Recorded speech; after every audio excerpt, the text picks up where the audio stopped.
a Caesar, but not gone. Here, Caesar, read the schedule. Trebonius doth desire to orally at your best leisure this, his humble suit. Caesar, read mine first, as it is a suit that presses Caesar near. What touches us herself shall be last, sir. Caesar, read it instantly. What? Is the fellow mad? Sirrah, give place. Come you to the Capitol. Brutus, I fear our purpose is discovered. We can't do this to Caesar. Come on. Cost could be sudden if we fear prevention. Brutus, what shall be done? If this be known, Cassius or Caesar never shall turn back, for I will slay my Cassius be constant. Appius Leader speaks not of our purposes. For look, he smiled, and Caesar doth not change. Trebonius knows his time. For look you, Brutus, he draws Mark Antony out of the way. Where is Cinna? Let him go and presently prefer his suit to Caesar. He is addressed. Press near and second him. Tosca, you are the first that rears your hand. Are we all ready? What is now amiss that Caesar and his Senate must address? Oh, most high, most mighty, and most puissant Caesar, Cinna throws before thy seat a humble heart. I must prevent Cinna.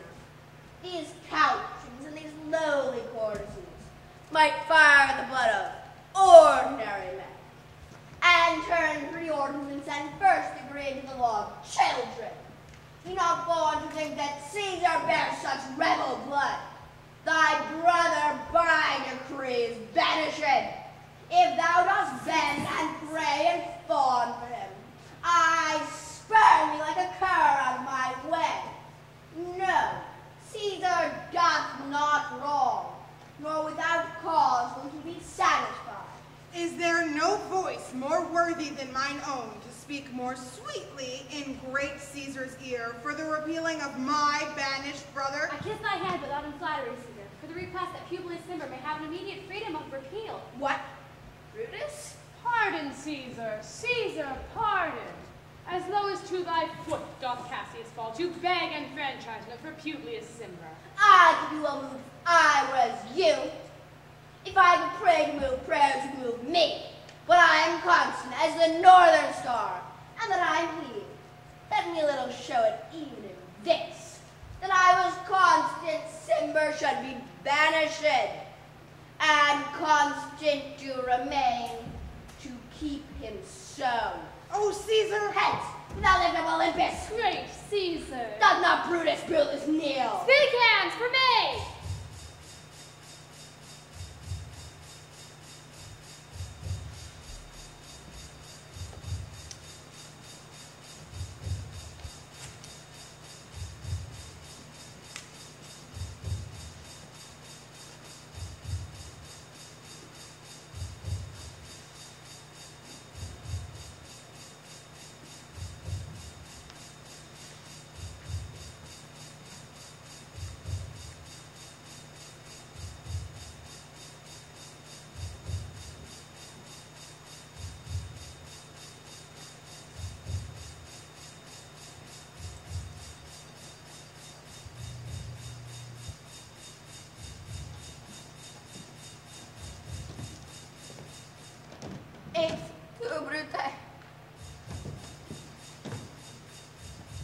Then fall, Caesar.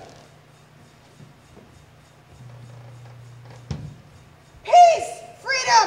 Tyranny is dead! Run hence, proclaim, cry it about the streets! Come to the common pulpits and cry out liberty, freedom, and enfranchisement! People and senators, be not affrighted. Fly out, stand still, ambitions that is paid. Go to the pulpit, Brutus. And Cassius, too. Where's Popilius? Here, quite confounded with this mutiny. Stand fast together, lest some friend of Caesar should chance. Talk not of standing. Popilius, good cheer. There is no harm intended to your person, nor to no Roman else. So tell them, Popilius. And leave us, Popilius, lest that the people rushing on us should do your age some mischief. Do so, and let no man abide this deed, but we the doers. Where is Antony? Fled to his house amazed. Men, wives, children run, stare, cry out as it were doomsday. Faith, you will know your pleasures. That we must die, we know. 'Tis but the time to draw on gaze out the men stand upon us. Why, he that cuts off 20 years of life cuts off so many years of fearing death. Grant that, and then is death a benefit. So are we Caesar's friends that have reached a time of fearing death? Stoop, Romans, stoop. Let us bathe our hands in Caesar's blood up to the elbows, and besmear our swords. Then walk we forth with our red weapons over our heads. Let's all cry peace, freedom, and liberty. Stoop then, and wash. How many ages hence shall this our lofty scene be acted over in states unborn and accents yet unknown? How many times has Caesar been in sport, now in Pompey's bases lies along no worthier than the dust? So oft as that shall be, so often shall the not of us be called the men that gave their country liberty. What, shall we for it? Aye, every man away. Brutus shall lead, and we will grace his heels with the most boldest and best hearts of Rome. Soft, who comes here? The friend of Antony's. Thus, Brutus, did my master bid me kneel, and thus did Mark Antony bid me fall down. And being prostrate, thus he bade me say, Brutus is noble, wise, valiant, and honest. Caesar was mighty, bold, royal, and loving. Say I love Brutus, and I honor him. Say I feared Caesar, honored him, and loved him. If Brutus will vouchsafe that Antony may safely come to him, and be resolved how Caesar hath deserved to lie in death, Mark Antony shall not love Caesar dead so well as Brutus living, but will follow the fortunes and affairs of noble Brutus through the hazards of this untrod state with all true faith. So says my master Antony. Thy master is a wise and valiant Roman. I never thought him worse. So tell him, so please him come into this place, and he shall, by my honor, depart untouched. I'll fetch him presently. I believe we shall have him well friend. I wish we may. But yet have I a mind that fears him much, and my misgivings still fall shrewdly to the purpose. But here comes Antony. Welcome, Mark Antony. Oh, Caesar, dost thou lie so low? Oh, thy triumphs, conquests, foreign spoils, count to this little measure. Fare thee well. I know not, gentlemen, what you intend. Who else is rank? Who else must let blood? I myself, there is no hour so fit as Caesar's death hour, nor no instrument of half that worth of those your swords made rich with the most noble blood of all this world. Oh, Antony, but not to death of us. For you see this present act, you see we do. Our hearts you see not. To our swords of leaden points, Mark Antony.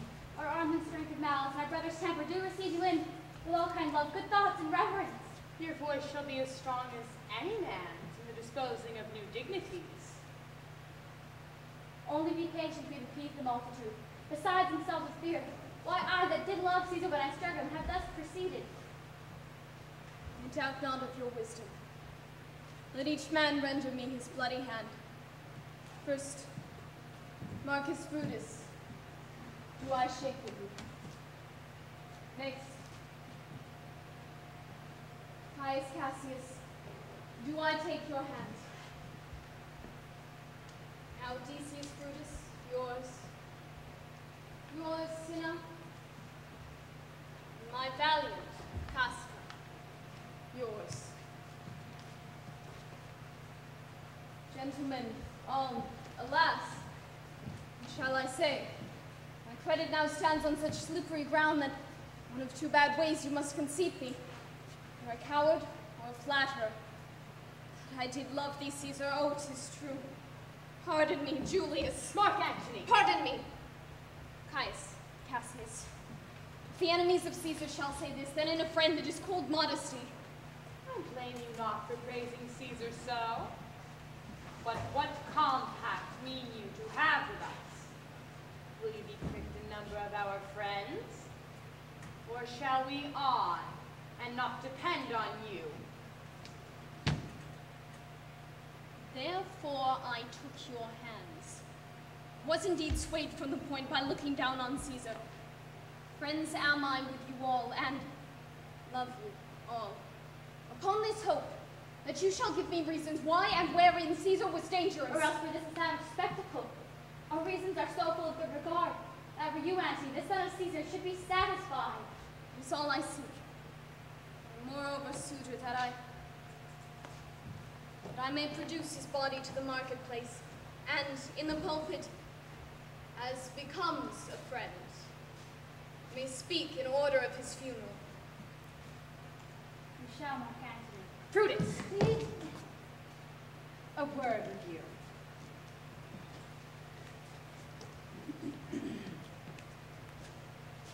not what you do.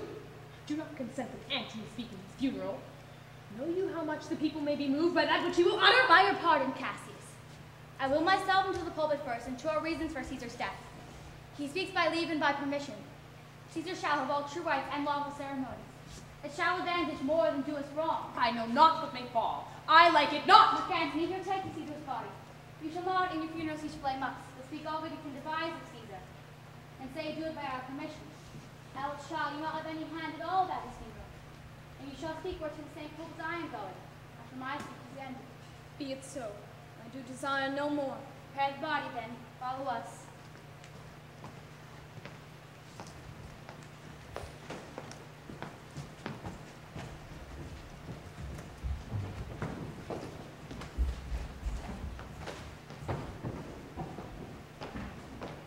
Pardon me, thou bleeding piece of earth. I meek and gentle with these butchers. For thy wounds now do I prophesy, which, like dumb mouths, do ope their ruby lips to beg the voice and utterance of my tongue.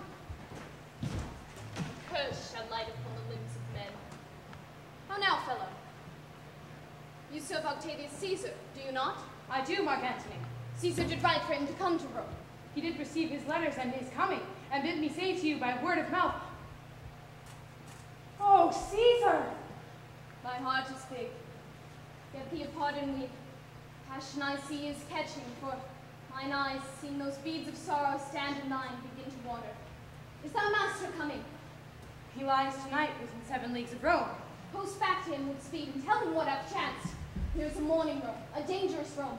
No Rome for safety of Octavius yet. Hie hence and tell him so. Yet, stay a while. Lend me your hand.